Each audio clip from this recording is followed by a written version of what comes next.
Have you ever wondered why some couples seem to grow closer over the years while others drift apart like ships passing in the night? Today, we're diving deep into something that could transform your relationship forever. The fifth pillar of world-class love. And trust me, by the end of this video, you'll understand exactly why growing closer over time isn't just nice to have. It's absolutely essential for a thriving partnership. What I'm about to share with you comes from years of relationship research and real-world experience helping couples build unbreakable bonds. This isn't about quick fixes or surface-level romance. We're talking about the kind of deep, lasting connection that actually gets stronger with time instead of weaker. So grab a notebook because we're covering 3 game-changing lessons that most couples never learn. The first one alone has saved countless relationships from falling apart completely. Let's start with something that makes most people uncomfortable: forgiveness. Now, before you click away thinking this is going to be some preachy lecture, hear me out. This isn't about being a doormat or pretending everything is fine when it's not. This is about understanding a fundamental truth about human relationships. When you choose to be close to someone, you're making yourself vulnerable. Think about it. The people who can hurt us the most are the ones we love the most. Why? Because they matter to us. A stranger's opinion might sting for a moment, but when someone we deeply care about hurts us, it cuts to the core. Here's what most people don't realize. In every close relationship, hurt is inevitable, not because people are terrible, but because we're human. If we have bad days, we misunderstand each other, we react from our own wounds, and sometimes we just plain mess up. They're the couple that tells you they never hurt each other is either lying or they're not actually that close. But here's where it gets interesting.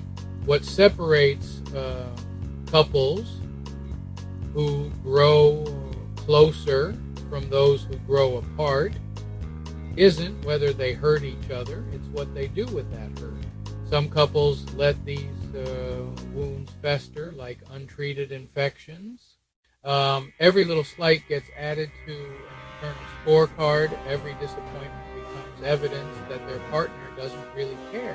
Over time, these accumulated hurts create an invisible wall between them. Other couples take a completely different approach. They acknowledge the hurt honestly, they communicate about it, and they work through the process of healing together.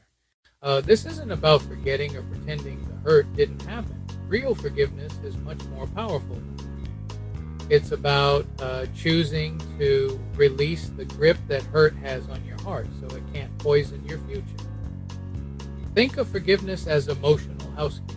Just like house needs regular cleaning to stay healthy and beautiful, relationships need regular clearing of emotional debris.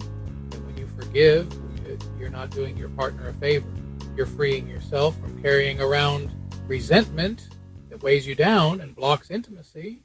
But forgiveness is only the beginning. Once you've cleared the emotional debris, you create space for something even more beautiful through intimacy. Now, when most people hear the word intimacy, they immediately think of physical connection. And while that's certainly part of it, real intimacy goes so much deeper. Intimacy is about standing before each other completely open, vulnerable, and safe. It's about being fully known and fully accepted. Picture this scenario. You've had the worst day imaginable. Everything that could go wrong did go wrong. You feel like a complete failure and you're embarrassed about some of the mistakes you made. Now imagine coming home and having 2 different conversations. In the first conversation, you put on a brave face. You say everything is fine. Maybe share a few surface details, but you keep the real stuff hidden. You protect yourself from being judged, but you also protect yourself from being truly seen and comforted. In the second conversation, you let your guard down completely. You share not just what happened, but how it made you feel. You admit your mistakes, your fears, your insecurities, and instead of judgment, you receive understanding, comfort, and unconditional support. Which conversation would leave you feeling more connected to your partner? Which one would make you feel more loved? And the answer is obvious, but creating that level of safety takes intentional effort from both people. Developing intimacy is like tending a garden. It requires the right conditions: trust, safety, patience, and consistent care. You can't force intimacy to grow any more than you can force a flower to bloom, but you can create the perfect environment for it to flourish naturally. This means learning to communicate without attacking.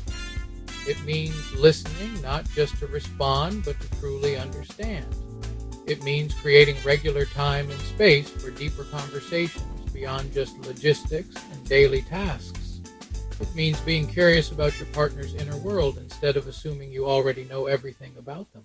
As intimacy deepens, something magical starts to happen. The relationship becomes a source of energy rather than a drain. Instead of feeling exhausted by the effort it takes to maintain connection, start feeling recharged by the depth of understanding and acceptance you share.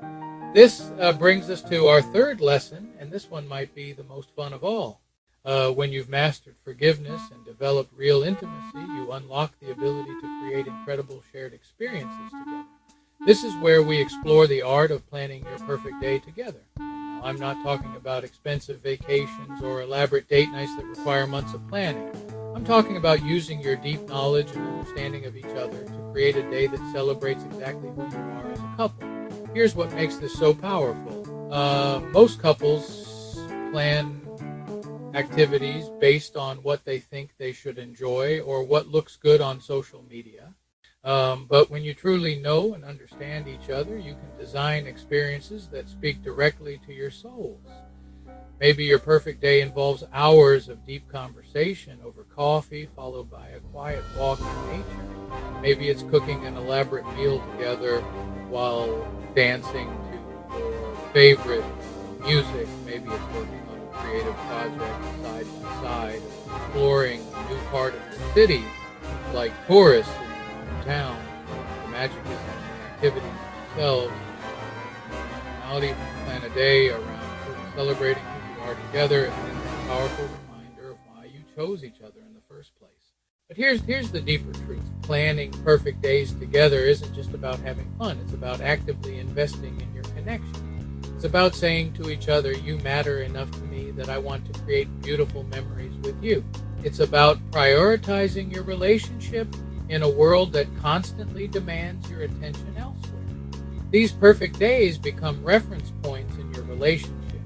During difficult seasons, you can look back and remember not just that you had fun together, but that you have the ability to create joy together. That's a powerful foundation to build on. As we bring all three lessons together, you start to see how they work in harmony. Forgiveness clears the space, intimacy fills it with deep connection, and intentional shared experiences celebrate and strengthen what you've built. Growing closer over time isn't automatic. It requires choice, effort, and commitment from both people. But when you master these three elements, something extraordinary happens. Instead of love fading over time like so many couples experience, your love actually deepens and becomes more resilient. The couples who achieve this don't have perfect relationships. They have relationships where problems get addressed, where vulnerability is safe, and where connection is actively nurtured. They understand that great love isn't found. It's built day by day through countless small choices to prioritize each other. If you're ready to transform your relationship, start with forgiveness. Clear out any resentment you've been carrying. Then focus on creating safety for deeper intimacy. Finally, begin planning intentional time together that celebrates who you are as a couple. Your relationship has incredible potential. The question is, are you willing to do what it takes to unlock it? Let me know in the comments which of these three lessons resonates most with you. And don't forget to subscribe for more relationship